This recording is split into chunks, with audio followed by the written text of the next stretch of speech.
जय हिंद दोस्तों, मेरा नाम अंकित सिन्हा है और वीडियो में आगे बढ़ने से पहले मैं बता दूं समग्र 6.0 बैच की ज़्यादा जानकारी आप डिस्क्रिप्शन बॉक्स से ले सकते हैं।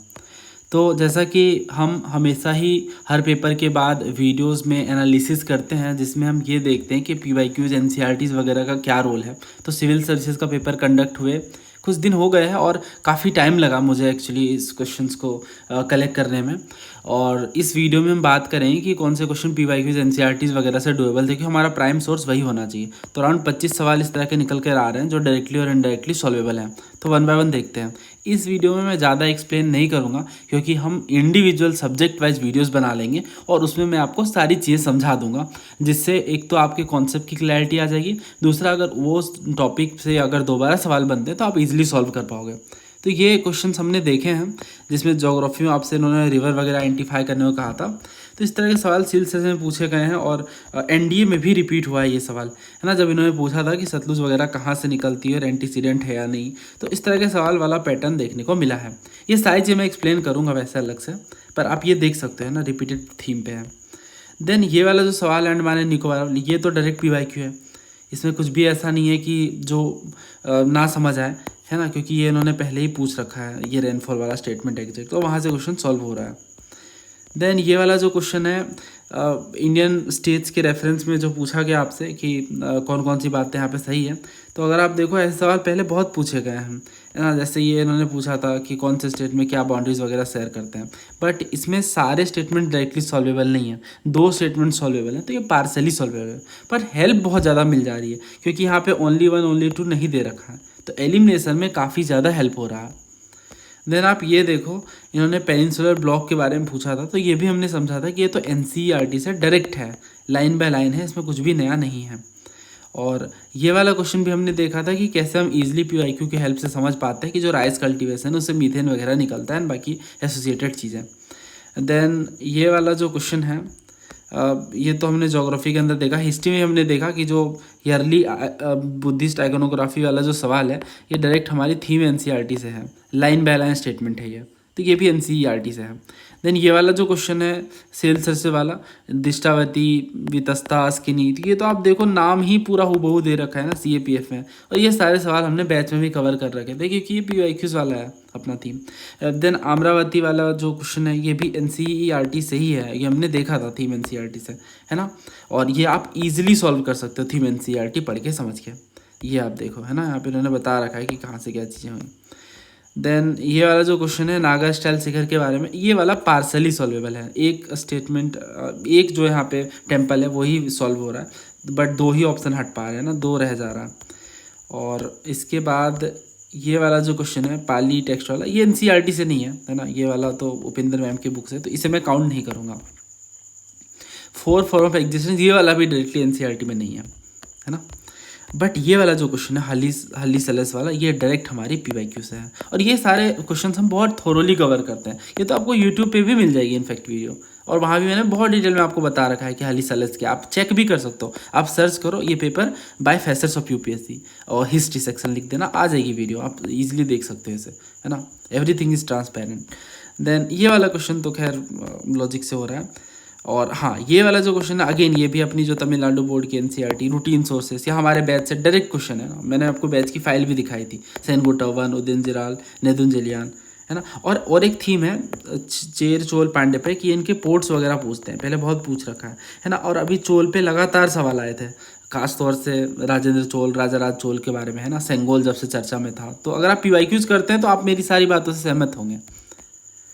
देन ये वाला सवाल था अवध वाला, बिल्कुल 1 वीक पहले, 1 वीक भी नहीं हुआ होगा जब हमने एनालिसिस करी थी हरियाणा सिविल सर्विसेज की, और ये सिविल सर्विस काफ़ी पास में था, पर मैं ये इस तरह के वीडियोस नहीं बना रहा था कि क्या कर लें कि इतना नंबर आ जाए, उस तरह के वीडियोस मैं नहीं बनाता हूँ। मैं इसकी एनालिसिस कर रहा था, जिसमें बहुत एफर्ट लग रहा था, और बहुत ही डिलीजेंट स्टूडेंट ही इन वीडियोज़ को फॉलो कर रहे होंगे लास्ट टाइम पर, और ये डायरेक्ट क्वेश्चन यहाँ से सॉल्व हो रहा है ना। बहुत डिटेल में बताया था तालुकदार कौन होते हैं और ये अवध में क्या एक्चुअल प्रॉब्लम थी। देन ये हुलो गिबन वाला सवाल दोस्तों, मैंने ये देखा कि इन्होंने पूछा है कि जो हुलो गिबन होते हैं, वेस्टर्न हुलो गिबन, इनके बारे में कौन सी बात सही है। और पहला दे रखा है कि जो सेंचुरी है नॉर्थ ईस्ट इंडिया में, ये होम है इस एप स्पीसीज़ का, जिससे इंडेंजर्ड लिस्ट कर रखा है। देन ये कह रहे हैं कि ये specialized brachiation and can easily swing between trees, मतलब एक पेड़ से दूसरे पेड़ में ये इजिली स्विंग कर पाते हैं। और यहाँ पे ये कह रहे हैं कि ये स्ट्रॉन्ग और हैवी होते हैं गोरिल्ला की तरह, लेकिन फिर भी एजाइल ट्री क्लाइंबर होते हैं। दोस्तों यहाँ पे सीडीएस की एनालिसिस की थी हमने लास्ट ईयर यूट्यूब पे ही, है ना। इसमें क्वेश्चन था कि कौन से जो इसमें से माउंटेन्स हैं जिनमें माउंटेन गोरिल्ला देखने को मिलते हैं, है ना। माउंट केनिया, माउंट किलिमंजारो, और ये था गोरोनगोरो क्रेटर और विरुंगा माउंटेन। इसका आंसर विरुंगा है, पर इस क्वेश्चन के साथ मैंने आपको ये इमेज दिखाई थी माउंटेन गोरिल्ला की। और ये मैंने इसलिए क्योंकि माउंटेन गोरिल्ला के बारे में बहुत लोग नहीं समझ पाते हैं कि एग्जैक्टली क्या डिफरेंस है गोरिल्ला में एंड बाकी एप की स्पीसीज़ में या फिर और भी दूसरे तरह की स्पीसीज़ में। तो उस टाइम पे मैंने आपको सारी बातें बताई थी कि ये विरुंगा है जो युगांडा और रवांडा के बीच है। ठीक है, नाम से थोड़ा सिमिलर सा लग रहा है, याद रख लोगे आप, है ना। युगांडा, विरुंगा, है ना, तो वैसे आप ध्यान रख सकते हो। देन ये भी मैंने आपको एग्जैक्ट मैप दिखाई थी बाकी की भी, किलिमंजारो वगैरह की। और उसके बाद फिर मैंने आपको ऐप के बारे में सारी बातें बताई थी। ये पूरा मैंने 2 पेज का स्लाइड तैयार कर रखा था, यह पढ़ो एक बार वीडियो पोस्ट करके। मैंने आपको ऐप स्पीसीज़ के बारे में बताया था कि ऐप टेललेस प्राइमेट होते हैं। ये वीडियो अगेन आपको यूट्यूब पे मिल जाएगी, आप सिंपली सर्च करना CDS 1 2025 geography analysis facets of UPSC. तो उस टाइम पे मैंने आपको बताया था कि जो ऐप होते हैं वो टेललेस होते हैं, इन्हें पूंछ नहीं होते हैं ना। जैसे गिबन हो गए, चिंपैंजी की पूंछ नहीं होती, गोरिल्ला हो गए, ओरेंगुटान, ह्यूमन हो गए। तो ह्यूमन भी ऐप की ही स्पीसीज़ है ना। कमेंट भी काफ़ी फ़नी से आए थे इस वीडियो में कि हमें पता नहीं था कि ह्यूमंस भी ऐप के अंदर शामिल हैं। तो ये जितने भी है ना, गोरिल्ला, ओरेंगुटान वगैरह, सारी ऐप की स्पीसीज़ हैं। अब ऐप में 2 तरीके के हैं, एक ग्रेट ऐप है, दूसरे लेसर ऐप है। तो लेसर ऐप में गिबोन आता है, ग्रेट ऐप में कौन आते हैं, चिंपैंजी हो गए, गोरिल्ला, ओरेंगुटान, ह्यूमन। इनफैक्ट आप देखो तो कहते भी है कि जो चिंपैंजी है वो काफ़ी ज़्यादा इंटेलिजेंट होते हैं हर जीवों में, ह्यूमन के बाद, है ना। और ओरेंगुटान्स भी आप देखते होंगे, ये यूट्यूब पे काफ़ी सारे वीडियोस वायरल होते हैं, उनमें वो अलग अलग पोजेस के साथ फोटोज़ खिंचाते हैं, है ना। ओरेंगुटान तो इतने स्मार्ट होते हैं, ये समझ पाते हैं कि कौन कौन से पोजेस देने हैं, जैसे वो उन्हें सिखाया जाता है वो उस तरीके से इमेजेस क्लिक करवाते हैं। तो ओरेंगुटान पे एक सवाल आया था कि वो लकड़ियों से अपने भोजन को निकालते ऐसे करके ना, सिविल सर्च में।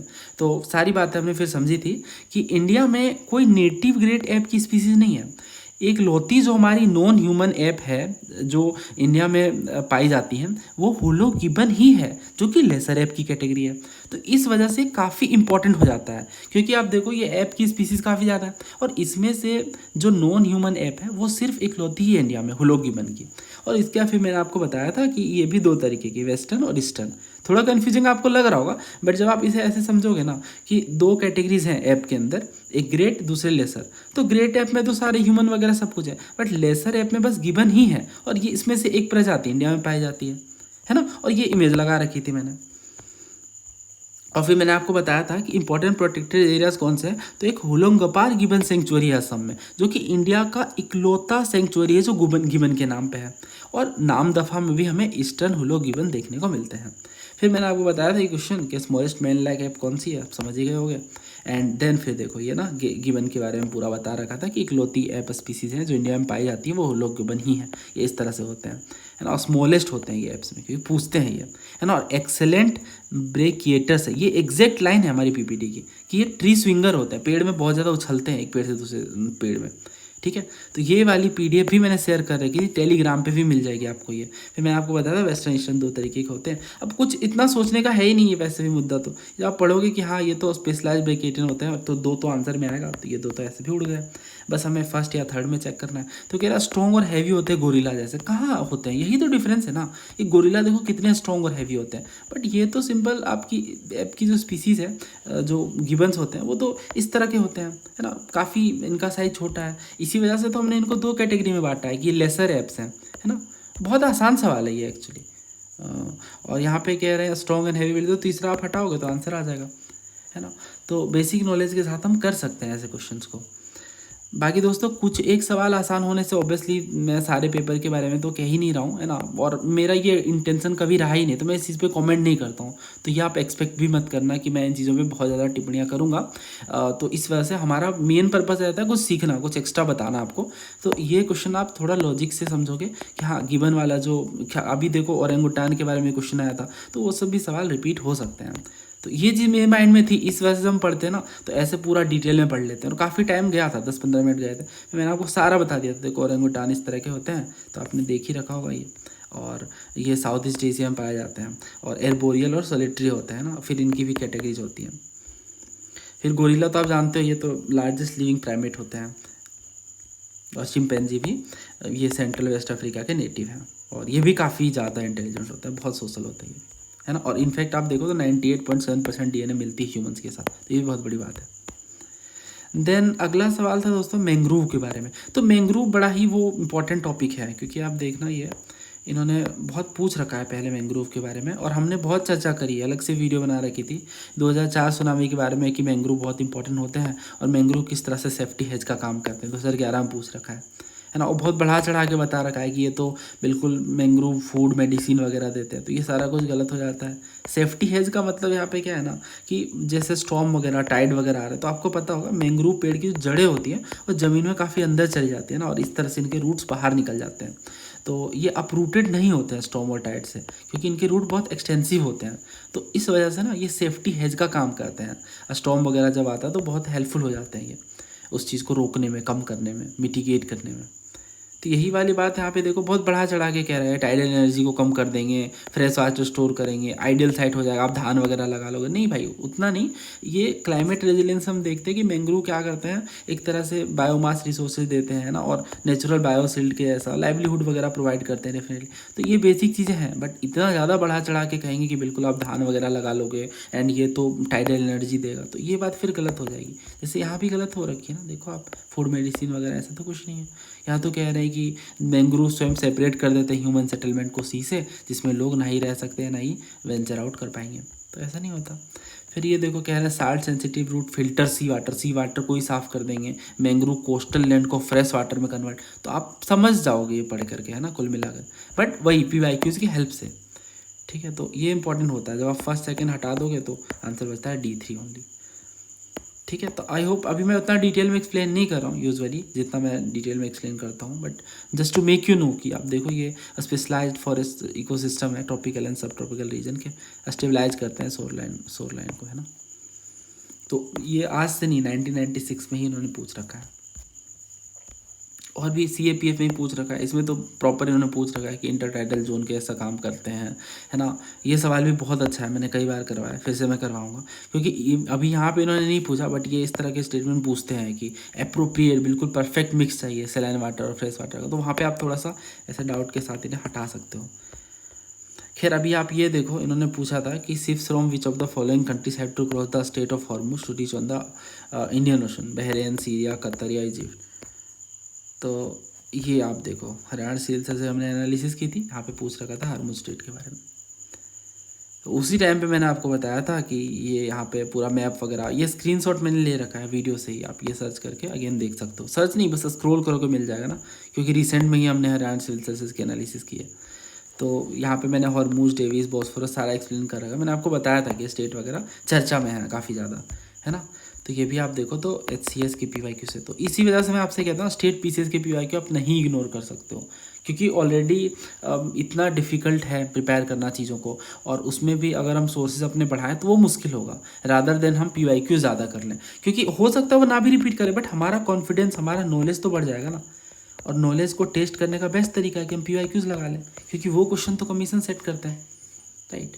सो that is why these are very helpful. तो ये यहाँ से PYQ। देन ये मोइडम वाला क्वेश्चन था, इसे मैदाम पढ़ते हैं वैसे तो मैदाम के बारे में इन्होंने पूछ रखा था कि ये ताई अहोम किंगडम में बनाया था, और ये हेरिटेज साइट है यूनेस्को की। तो यूनेस्को की हेरिटेज साइट से आप देखो आए दिन सवाल आते हैं ना, कोई नई बात नहीं है इसमें। धोलावीरा या पहले भी बहुत सारे पूछ रखे हैं इन्होंने। तो फिर ये कह रहे हैं कि आर्मी फोर्ट्रेसेस थे, मतलब वो किले के ऐसा काम करता था। ये रिक्रिएशन सेंटर थे रॉयल और नोबल के, ये बरियल ग्राउंड थे रॉयल एंड नेवल के, या ये बैटल ड्रिल सेंटर था। अब दोस्तों जब आप ध्यान से इन स्टेटमेंट्स को पढ़ते हो तो एक बात आप समझते हो कि अगर ये बरियल ग्राउंड होगा, अगर ये दफन करने की जगह होगी, तो डेफिनेटली फिर ये रिक्रिएशन सेंटर नहीं होगा। तो एक ही चीज़ दो एक साथ कैसे हो सकती है, राइट। तो ये मैंने आपको सिखाया है वैसे भी कि जब ऐसे क्वेश्चन होते हैं हम कैसे सॉल्व करते हैं, तो वहाँ से भी एलिमिनेशन काम कर रहा था, बट इसमें कुछ ऐसा नहीं है। वो CDS में पूछ रखा था 2025 में ही, ये आप पढ़ो तो समझ आ जाएगा काफ़ी ईजिली कि जो मैदान है ये माउंट बरियल सिस्टम था होम डायनेस्टी का, और ये यूनेस्को हेरिटेज का पार्ट है। तो इस हिसाब से अगर हम देखें कि ये बरियल ग्राउंड था तो 3 आप देखो बस ये 2 में है ना। फर्स्ट आप समझोगे आर्मी फोर्ट्रेस, कोई लिंक ही नहीं बन रहा ना, ये तो यहाँ पे साफ कह रखा है कि ये माउंट बरियल सिस्टम था। तो तीसरा आप देखो यहाँ पे बरियल ग्राउंड है, तो तीसरा के साथ हम जाएंगे, आंसर यहाँ पे आता है सी। तो ये वाले जो सवाल है ना ये बहुत डिफिकल्ट है ना, बट ये फ्री के नंबर है अगर आप इस तरह से सोचो। ये CDS के सवाल तो ऑलमोस्ट सारे एस्पायरेंट्स लगा के जाते हैं, बट अगर आप इन्हें नहीं अच्छे से प्रिपेयर करके जा रहे हो तो बहुत डिफिकल्ट है। और इन्हें डिफिकल्ट और हो जाता है प्रिपेयर करना जब ईयर वाइज प्रिपेयर करते हैं। स्टेट वाइज इन्हें सॉल्व करना आसान होता है ना, जब हम टॉपिक वाइज इन्हें सॉल्व करना आसान होता है जब हम टॉपिक वाइज प्रिपेयर करते हैं। एक थीम पकड़ा हमने एंड उसके सारे सवाल लगा लिए, जैसे हमारे बैच में फंडामेंटल राइट है तो उसी के 100-150 सवाल जब आप इकट्ठे लगाओगे सारे PY के तो कंप्लीट क्लैरिटी मिल जाती है। देन ये वाला जो सवाल है इसे देख के मुझे सबसे ज़्यादा खुशी हुई, मतलब ये बड़ा डिफिकल्ट लग रहा है। इन्होंने पूछ रखा है कि provision regarding the administration of tribal area state of Assam Meghalaya Tripura and Mizoram are in 5th schedule. तो सिर्फ 5th और 6th शेड्यूल पे हमने इतने सवाल करे थे, ये आप देखो क्योंकि ना वो आए दिन पूछते हैं शेड्यूल्स के बारे में, हमने बहुत चर्चा करी थी।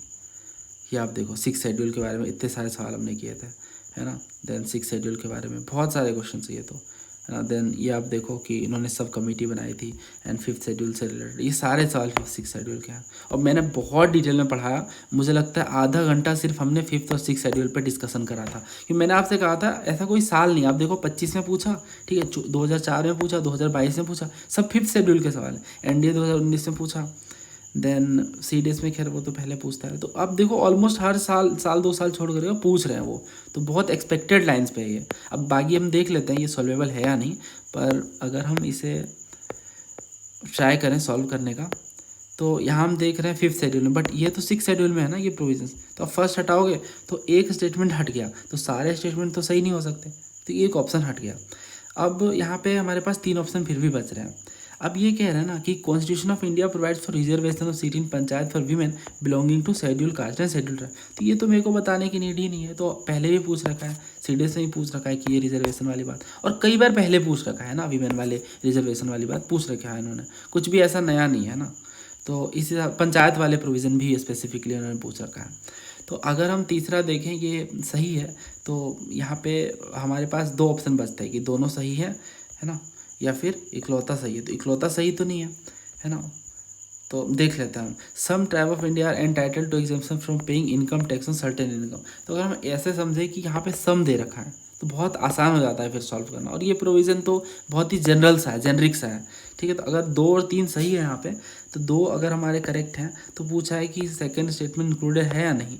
तो अगर हम देखें यहाँ पे तो सेकंड इंक्लूडेड है, तो आंसर हम ए के साथ जाएंगे, है ना। 1 और 3 कह दे रहे हैं करेक्ट, तो जब मैंने D एलिमिनेट करा तो B भी एलिमिनेट हो जाता है ना। ये जब हम फर्स्ट को एलिमिनेट कर रहे हैं ना यहाँ पे कि ये 5th नहीं 6th शेड्यूल है, तो आप देखो यहाँ पे दे रखा है कि 2 स्टेटमेंट सही जिसमें से पहला सही है, तो पहला तो सही नहीं है, तो इसे आप हटा दोगे B और D को, तो बस 2 बचेंगे। सिर्फ अगर आपको एक स्टेटमेंट पता है तो आपके 2 ऑप्शन एलिमिनेट हो जा रहे हैं, A और B और D, हाँ बस A और C बच रहे हैं। हो सकता है क्वेश्चन ना भी सॉल्व हो पाए पूरा, बट 50% से ज़्यादा सॉल्व हो जाएगा ना, so that is what our purpose is, right. वैसे ये क्वेश्चन तो हो रहा है पूरा solve, but just to make you explain कि हाँ ये चीज़ें काम आती हैं डेफिनेटली। अब ये क्वेश्चन है जैसे स्टार्ट एंड स्टार्ट के बारे में, तो ये तो हाल ही में हमने चर्चा करी थी। आप देखो स्टार्ट एंड स्टार्ट के बारे में, है ना, ये तो हमारे ईयर वाइज वाले भी चीज़ें अगर आप सॉल्व कर रहे हो तो इन्हें आप सॉल्व, वैसे ही क्वेश्चन बड़े आसान है, ठीक है मैं मानता हूँ, बट पेपर में हमें कन्फ्यूजन आती है, और उतना भी आसान नहीं, क्योंकि इस तरह से जो ऑप्शन दे रखा है तो ये सॉल्व करना मुश्किल होता है डेफिनेटली, है ना। ऐसा डायरेक्ट नहीं पूछ रखा है स्टार्ट एंड स्टार्ट करके आपको मैच करना है ना, ये आप देखो बड़ा घुमा फिरा करके पूछ रखा है, तो और ऑप्शंस भी ऐसे नहीं दे रखे हैं सीधे से, तो क्वेश्चन बहुत लेंथी हो जाता है इस तरीके से। तो वो तभी होगा जब क्लैरिटी है, इस तरह से आपने पढ़ रखा है कि हाँ ये कैसे काम करता है, स्टैड में क्या होता है। देखो मैंने कॉलम बना करके कि अनस्टैड है तो आंसर रिटन में देना होगा, स्टैड है ओरल में, शॉर्ट नोटिस है तो ओरल में, सप्लीमेंट्री नहीं पूछ पाओगे अनस्टैड में।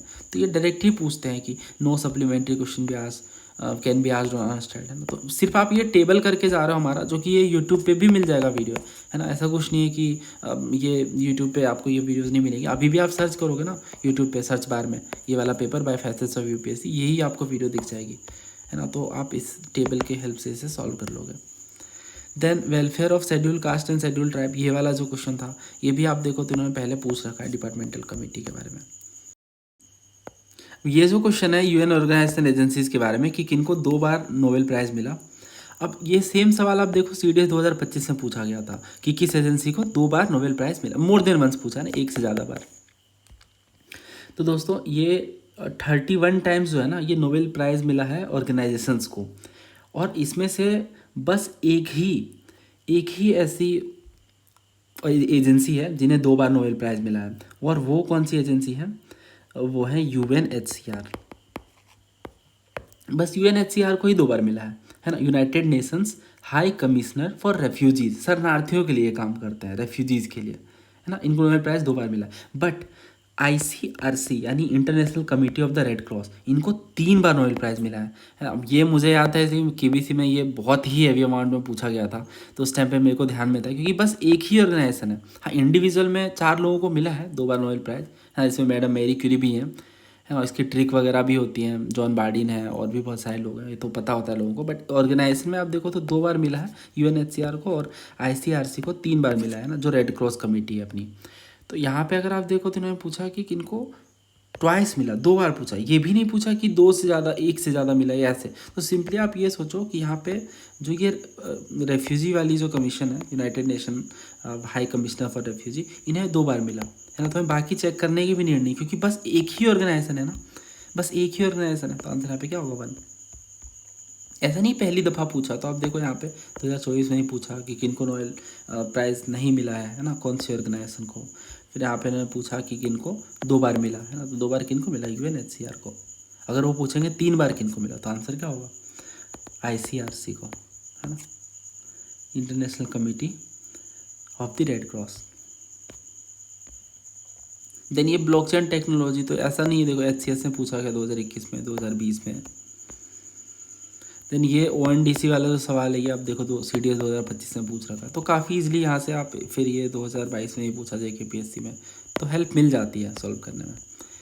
फिर ये यूपीआई और सीबीडीसी वाला जो क्वेश्चन है, डिजिटल रूपी जिसे कहते हैं, तो ये आप देखो डिजिटल रूपी के बारे में 2024 में ही पूछ रखा है। फिर यहाँ पे जेकेपीएससी 2023 में पूछ रखा है यूपीआई के बारे में। देन ये 2017 में पूछ रखा है उन्होंने। फिर ये वाला जो क्वेश्चन है क्राउडिंग आउट इफेक्ट वाला, ये तो मुझे भी ध्यान आ गया, 2023 में मैंने एक वीडियो बनाई थी सीएपीएफ से रिलेटेड, सीएपीएफ की एनालिसिस पे। तो वहाँ पे मैंने आपको सारे टर्म्स एक्सप्लेन करे थे, पैराडॉक्स ऑफ थ्रिफ्ट क्या होता है, प्रोस्पेरिटी क्या होता है, ये क्राउडिंग आउट, क्राउडिंग इन। तो उस टाइम पे हमने सारी चीज़ें समझी थी, और ये सिंपल इन्होंने पूछ लिया कि कौन सा ये बेस्ट इनकी डेफिनेशन है।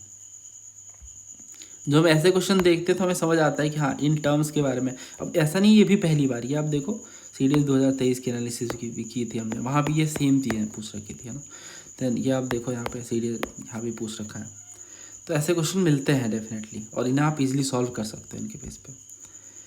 देन यहाँ पे भी इनफैक्ट 2018 में भी सीएपीएफ में पूछा था, वहाँ भी क्राउडिंग आउट और क्राउडिंग इन के बारे में पूछ रखा था। ये सारे सवाल मैं आपको एक्सप्लेन करूँगा जैसे कि मैंने आपको बताया इनिशियली, बट अभी के लिए बस हम देख रहे हैं। तो ये कुछ क्वेश्चंस थे जो डायरेक्टली एनसीईआरटी पीवाईक्यूज, ज़्यादातर तो पीवाईक्यूज ही हैं, 2-4 एनसीईआरटी से बाकी सॉल्वेबल थे। तो ऐसा नहीं है एनालिसिस हमने पहली बार करी है, अगर आप पुराने वीडियोस देखोगे तो भी आप देखोगे हर बार पेपर के बाद तो हम ये बात बताते ही हैं। तो इस बार भी आप देखो तो काफ़ी सारे जो क्वेश्चंस हैं वो पीवाईक्यूज एनसीईआरटी से सॉल्वेबल हैं, मोस्टली पीवाईक्यू से।